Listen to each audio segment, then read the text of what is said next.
আসন্ন জাতীয় সংসদ নির্বাচনকে সামনে রেখে গুরুত্বপূর্ণ সময় অতিক্রম করছে দেশের অন্যতম প্রধান রাজনৈতিক দল বিএনপি। আনুষ্ঠানিকভাবে নির্বাচনী তৎপরতা শুরু না হলেও দলের ভেতরে চলছে নিবিড় প্রস্তুতি। এই প্রস্তুতির কেন্দ্রবিন্দুতে রয়েছেন দলটির ভারপ্রাপ্ত চেয়ারম্যান তারেক রহমান, যিনি লন্ডন থেকে সরাসরি তত্ত্বাবধান করছেন পুরো প্রক্রিয়া। দলের সম্ভাব্য প্রার্থীদের মনোনয়ন প্রক্রিয়ার অংশ হিসেবে সোমবার রাতে অনুষ্ঠিত হয়েছে ঢাকা বিভাগের মনোনয়ন প্রত্যাশীদের সঙ্গে মতবিনিময় সভা। এর মাধ্যমে দেশের 10টি সাংগঠনিক বিভাগের নেতাদের সঙ্গে মতবিনিময় সম্পন্ন করেছে বিএনপি। এদিনের সভায় এক আবেগঘন পরিবেশ তৈরি হয়। ভারপ্রাপ্ত চেয়ারম্যান তারেক রহমানের বক্তব্যে অনেক নেতাকর্মী অশ্রুসিক্ত হয়ে পড়েন।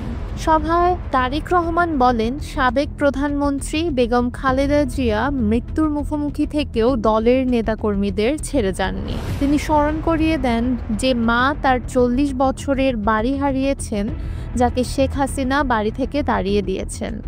যিনি নিজের সন্তানকে হারিয়েও আপোস করেননি, সেই মাই আমাদের অনুপ্রেরণা। তারেক রহমানের এই বক্তব্যে সভাকক্ষে নেমে আসে নিস্তব্ধতা।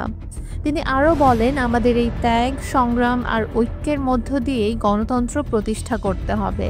তারেক রহমান জোর দিয়ে আহ্বান জানান, দলের ঐক্যই আমাদের সবচেয়ে বড় শক্তি। এই ঐক্য ভাঙার সুযোগ যেন কেউ না পায়। বিএনপির কেন্দ্রীয় যুগ্ম মহাসচিব অ্যাডভোকেট আব্দুস সালাম আজাদ বলেন, তারেক রহমানের বক্তব্য ছিল অসাধারণ ও আবেগপূর্ণ। বক্তব্য চলাকালে পুরো